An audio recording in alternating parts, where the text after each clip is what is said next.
Hello, everybody, and welcome back to Supreme Ruler Ultimate with me, Commissar Roach, and I am joined by my good friends Benjamin Magnus, Bundeswehr Bob, and Mordred Viking. Hello, everybody. Fuck's sake. Hello. Dude, that's how I pronounce it. You're not going to get any better. All right, Commish. It's not. I'm not trying to not pronounce it correct. That's how I pronounce that word. I can't pronounce it any other way. Okay. What specifically is wrong with it? Go ahead. Bundeswehr. All right. A sh sound. It comes from having like an SCH together. There isn't that in that word. Yeah. Okay. And my accent pronounces that like can we that. Unpause I don't. while we're bickering. Yes, I mean, pause the We're in a different part of the country.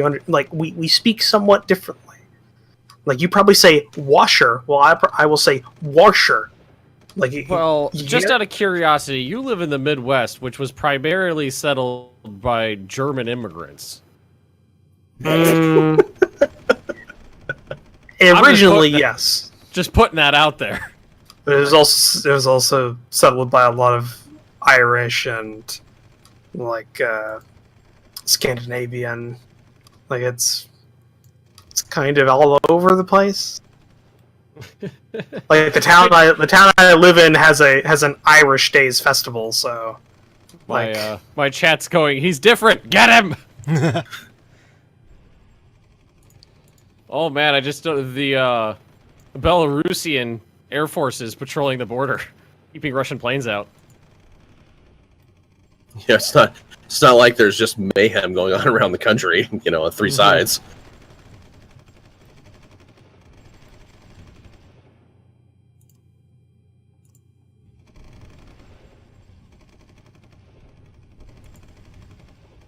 How's your single player of Stellaris been going, Bob? It's going all right. I mean, we were kind of talking about this a little bit before the break. Like Mordred, I mentioned this. I don't feel like the mid game has been beefed up in a significant way. No, not at all. But what they have done is basically increased the number of different types of empires, of space empires that can exist, which makes things a little bit interesting because now you actually have to pay attention to what people's what kind of government it are, what kind of governing ethics and stuff like that they actually have. It's pretty nice. Bob, is there any way I could get you to maybe throw down at one supply depot in the Veliki? In where? Veliki. It's the captured. It's the Russian town that the Poles captured, just north of the Belarusian border.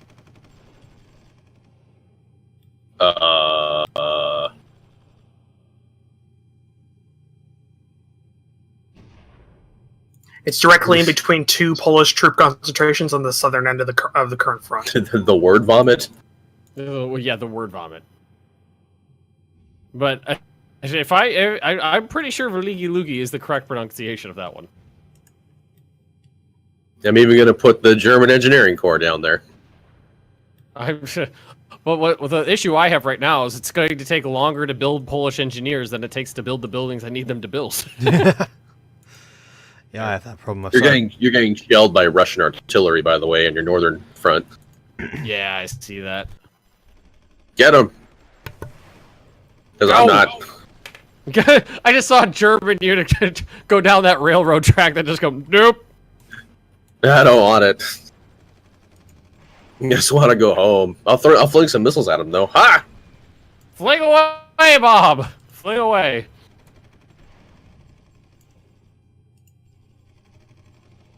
I mean, I'm making slow progress, but I really need those concentrations of supply depots that I started constructing to finish so they can propagate supply forward. I mean, all the ways you can have supplies, you can do transport planes, helicopters, transport helicopters anyway, the supply trucks, and then obviously the supply depots and stuff. I mean, I'm sure you've got helicopters. I got one supply. I got a couple helicopters. I got supply. One's transport plane. Transport planes. Interesting.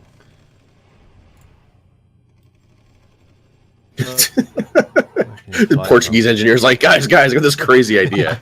You only I just over- recently get the ability to make Dudes in a plane. Yeah, but I've had I had like 3 transport planes since the start of the game. But because I never power drop, I just kind of followed them under useless. Oh no, they can totally give supply. The thing is though, is that unless you're like providing cover for them, they can't get shot down. Yeah. And there is still a Russian Air Force to worry about. I mean, the thing that I want to get right now is Archangel, so I can use that as a supply base. Plus, I want the shipyards there. Yeah, I got a little supply, but not much. And if anything, I should probably pull back because I don't have supply up at the front, and they're just shelling me.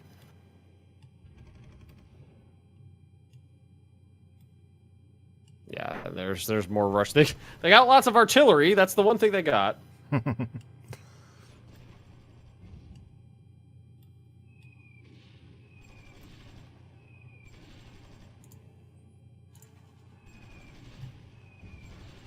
Pleasure doing business with you, Bob.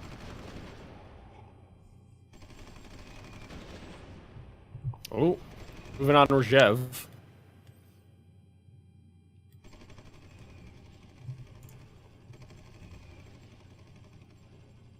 I'm moving through various cities that had very large World War II battles. You mean now World War III battles? Yes, now World War III. Could we Everybody really knows consider about this being World War III? Let's be honest. Millions of people are dead. Russia's involved. We've only fought on one continent. ISIS. They're not a part of this war. It looks like the Russian planes are flying out of Moscow now. No, they're coming from directly where you were attacking is an airfield, and also to the south of that there's an airfield.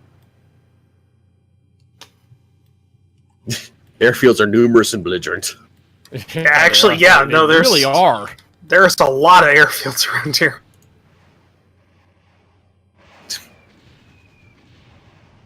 It's almost as the Russians were depending on their superior air capabilities. This was mentioned a while ago, but someone did mention "Let us pray for Victoria 3." I'm not sure what context that is. Well, I would imagine because it could potentially end up a lot like the Hoy series, where they just go, everybody needs to be able to understand it, so we got to get rid of anything that takes less than 12 seconds to get. I don't know. I mean, I feel like the gripes around Hearts of Iron 4 can be, summed up as the scope of the game and the system. How do the systems best serve the gameplay? And some of that's hit and miss in Hearts of Iron 4. Because the scope of it is let's fight World War II, right? So everything is designed around how can we try to deliver, a fast-paced, efficient means of fighting World War II to the player. I imagine that's what the design document looked like. Whereas Victoria 3, or hypothetical Victoria 3, if you look at Victoria 1, Victoria 2, those are, more about like global, colonial empire, where, there's much more like economy game, spheres of influence. Oh my gosh, speaking of spheres of influence, I Cold War scenario, like I started like a Cold War Soviet Union playthrough, and like I found like all the efforts I've been doing to like try to flip governments and stuff over to dictatorships and stuff don't mean a goddamn thing because everything's goddamn scripted. Oh, that's a shame. I was really disappointed to find that. I was like, so wait a minute, all this money I've been dumping into like trying to flip these guys around and stuff doesn't mean anything. That's a shame. Helicopter, provide the supply, the poles. Do it! Pull So me! I'm flying these MASH helicopters in here. I see that.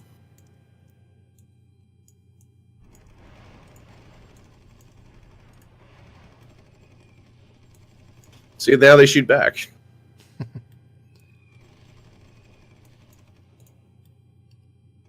Shoot the Russian tank, goddammit, Which, it's almost dead. When I found that out, it actually made me really disheartened to like continue playing that particular series. Yeah, I can imagine. It's just like all this political intrigue stuff that I was doing doesn't mean a goddamn thing.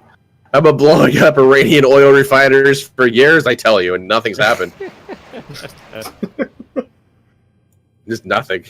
It kind of makes you. It kind of makes you think like what could have been, because there was a Cold War era. I think Hearts of Iron 3 like it was based on the Hearts of Iron 3 like engine / gameplay. I think it was called East versus West or something like that. That Paradox was making, or at least a subsidiary team or whatever was making. But then it got canceled. Like I wish that would have been made, because that would have been really cool, especially with the political stuff that they were. Oh my gosh! Large column. Yeah, I see it. Deploy the Luftwaffe. Well, all of them are howitzers. They're all howitzers. Leading the attack with artillery pieces. Yeah, the thing is, artillery can't capture territories. So they're just wandering into like just Polish held territory. Yeah. They're gonna run out of gas and they're gonna run out of bullets. There's not gonna be anything they're gonna be able to do about it. Oh, I gotta send the poles down to do some damage. Hit them with poles. Hearts of Iron 4 sucks so hard. Gotta agree with that. Bloody hell, they have... Oh wow, the White Sea Fleet is actually still alive. I'm actually going to get some naval combat going. Interesting. They've got a carrier up here. Yeah, but it's the Russian carrier. Right. Well, I guess since the fact that Russia doesn't control any territory in the Baltic anymore, I can probably recall my fleet. Wait for his answer. I mean, some people like it. I kind of like it. I don't like a lot of the social elements that have come up around it. The thing but a meme now? I just... like, it just astonishes me. There's no other content I do on my channel that just, like, has the same, like, social cancer element tied to it like Hearts of Iron 4. Yeah. I don't know what it is. It's just well, like, I mean, very different with this game than they didn't do with all of their...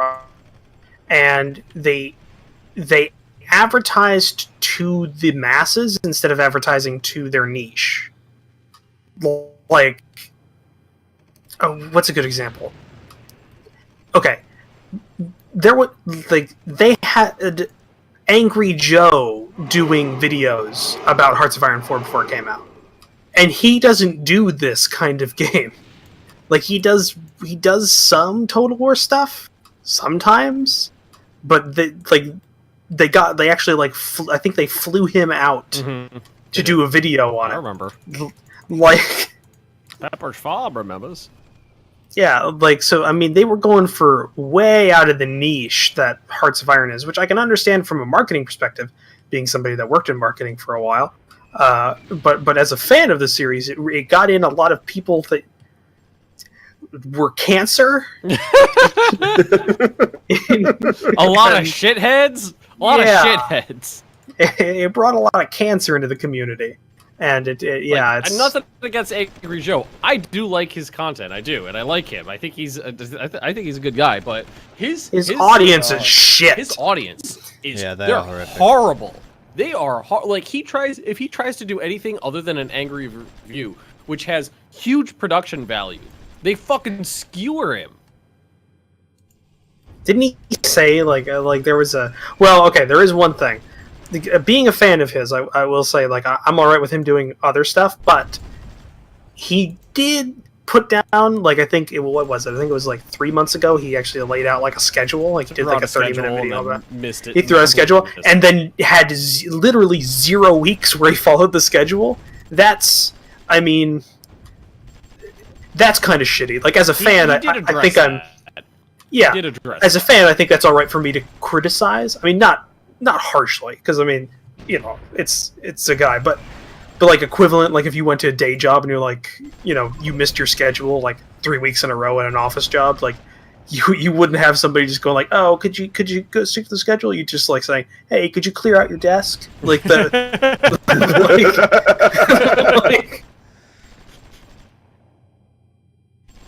But yeah, no, his audience is horrible.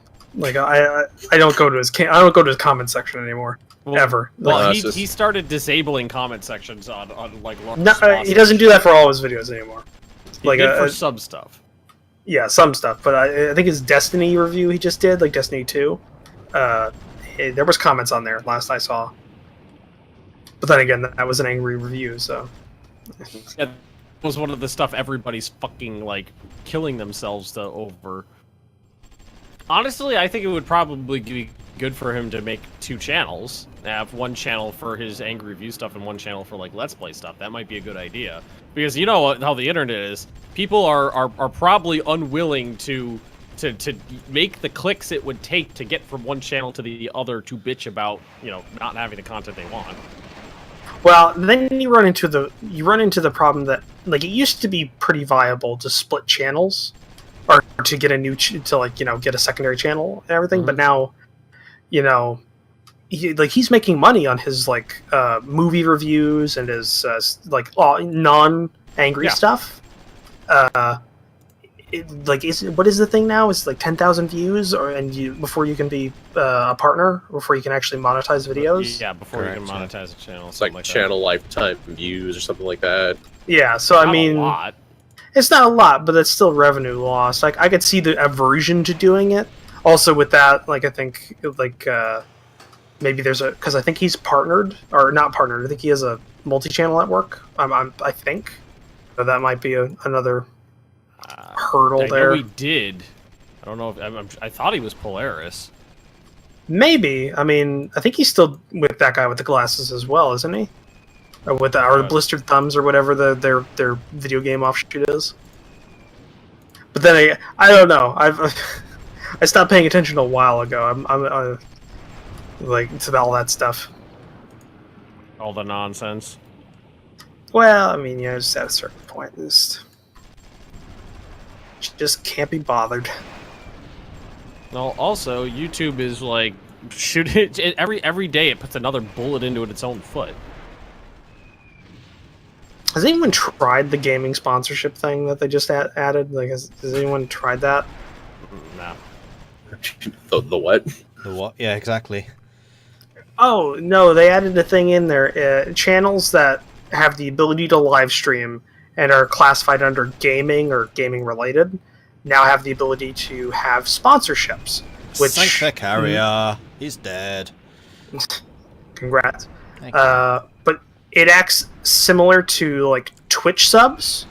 So somebody could sponsor you. I think it's like $5, and it's a 50-50 split between YouTube and you. Last I heard.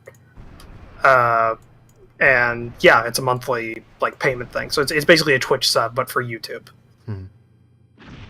I think you get like a special. I think you can get like special chat stuff related for like live streaming and. Yeah, they're trying to push streaming on YouTube, which is still garbage. Well, there's I remember somebody said this. I don't remember who it was, but it was like we're seeing the YouTubeification of Twitch and the Twitchification of YouTube. Like they're trying to become each other, and it's like, and currently Twitch is winning. Oh yeah. yes, easily. Well, a lot of people are stepping away from YouTube and stepping towards Twitch, and I don't see a lot of people stepping away from Twitch and stepping towards YouTube. God, the air battle over Smolensk is ridiculous. Nice. Run over the Russian artillery. I was thinking how tame it was actually compared to what's going on in the past. Oh. Well, it's the hottest combat the Poles have seen. So hot. YouTube is the Ottoman Empire. I like that. Will there be Supreme Ruler 2 with better graphics? They just released the Great War. I mean, Christian Latour said that they had some other stuff that they were thinking about doing. Whether they'll do it, I don't know. What that stuff is, I have no idea. Yeah, he was aloof about it. I don't think he was supposed to, I'd actually wanted to say anything. Like, I may be in the minority here, but I would love to see Battle go to a different series, and I'd like to see them try their hand at like another IP. I don't know. Well, that's something that he was kind of he was hinting at was when Christian was, when I was interviewing him. It's kind of what he was hinting at, was some sort of other IP, and that wasn't the Supreme Ruler. Yeah, I mean, what exactly that is, no idea. But yeah, I'd love to see them like do this treatment for like, you know, modern / just like a grand strategy economic simulator kind of thing. Like their take on that with Supreme Ruler, I'd love to see them kind of put that into a different genre or a different type of game. I'd love to see what they do, because I like their stuff so far. Like basically all of their games they've released I've been alright with. Alright, I wonder if I could tell my air minister to get off his ass, because let's try that again. I just saw a column of German helicopters. Just every once in a while they cements. could, it's like a Vietnam flashback. Helicopters appearing over the hill lines at treetop level. I'm not sure there were many Rotlooks that were hanging out in Vietnam at the time. I don't know. I don't know what you're flying. I just see helicopter icons.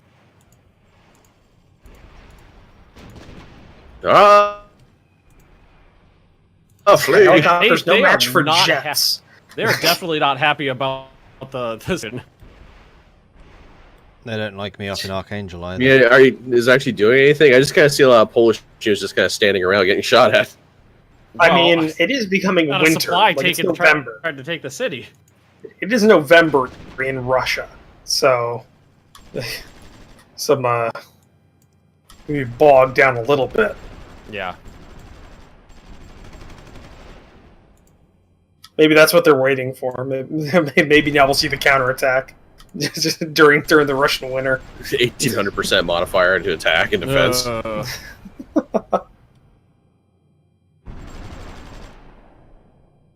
I almost had Smolensk, but then they moved more troops in. Oh, Mordred, your vectors of attack are ugly. It's working though, kind of. Just this like German supply boner coming out and going up towards the Archangel. I'm kind of annoyed that that's German, because most of that was supplied by air. Alright, I think I'm just gonna pull back from this and go back to the next captured base, because this is I don't have any supplies here, these units are all beat up. Just drive straight from Moscow, Ben. What could go wrong? Well, I should definitely do that. My chat says it's a good idea. Oh, actually, you're losing units retreating. Yeah, they're still shooting them. Oh, and you're stuck too. Doesn't look like you have... Oh, no.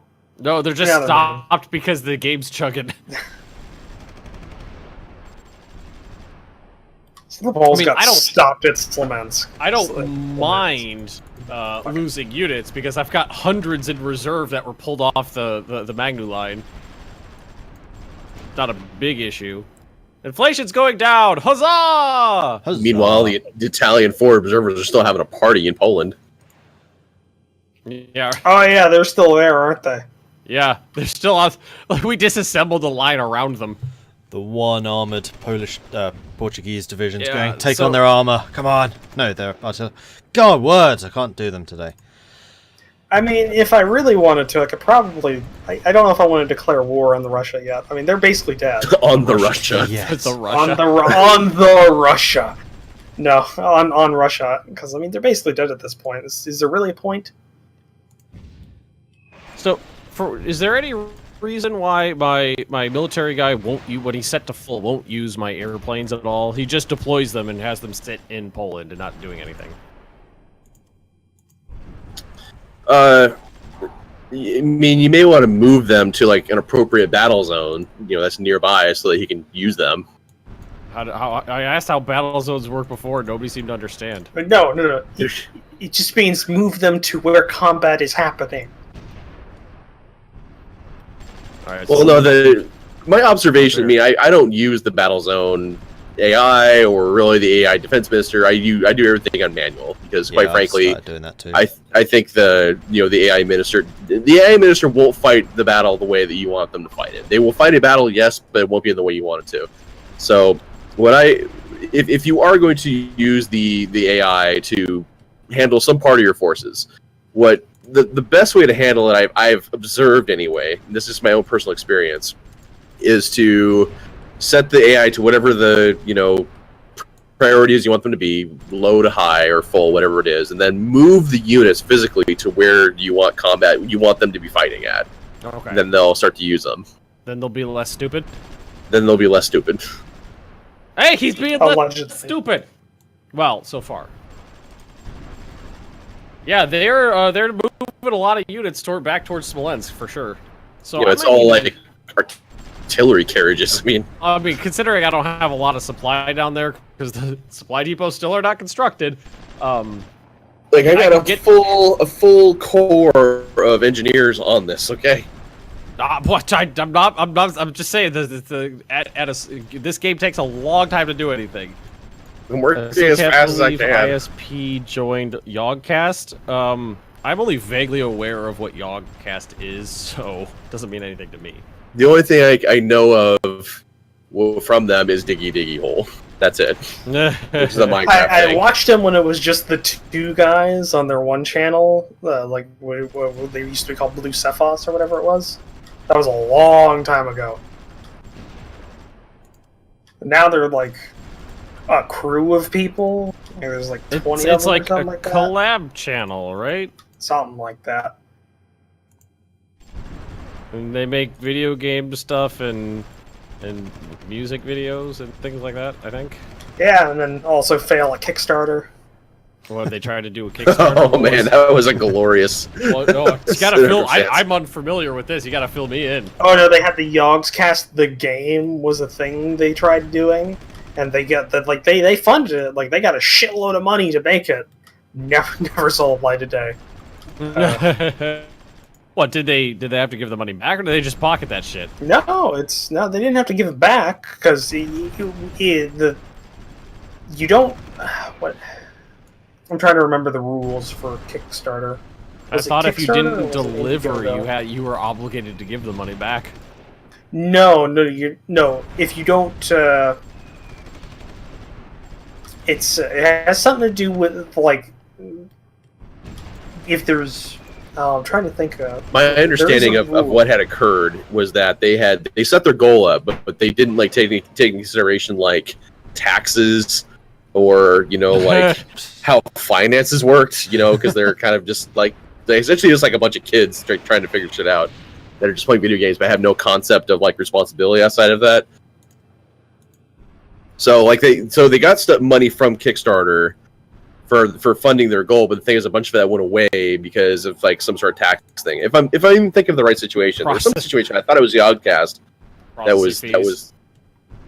Well, no, it wasn't processing fees. It was because they were trying to do some sort of commercial thing or something with it. That wherever they were trying to produce it, like physically, they were subject to some sort of tax, and that had the money pulled out of it. I think it's the same thing. Am I thinking of the right thing? I don't know if you're thinking the right thing. No idea. From what I've heard, it was just a massive mismanagement of money, time, and personnel. Like, they got a guy that could do it or said he could do it, but he really couldn't have done it. And then, the work that guy did didn't really pan out. And then all that money kind of went away because they paid that guy to do that. And it just started spiraling until the point where like they didn't update the Kickstarter for like 6 months. And then they finally decided, hey, this ain't happening anymore. Smolensk air battle again. But yeah, no, it was a horrible just train wreck of a Kickstarter. And the goal was to make a game based around the guys who play video games. Well, they have a story for their Minecraft Let's Play that was a long time ago, and I think that was gonna. Yeah, they were going to implement things of that. It was supposed to be like an open world survival / building game. They had so exactly so Minecraft. As every other game. Yes, yeah, yes, it was supposed to be Minecraft, but it would have their characters in it and stuff like that. It was, in all honesty, I didn't see the appeal because I mean, if you really just if you wanted to just play a game with Yogscast in it, just play Minecraft and get the skins for the Yogscast characters. Hey, there you go. But yeah, that was a thing, and it failed.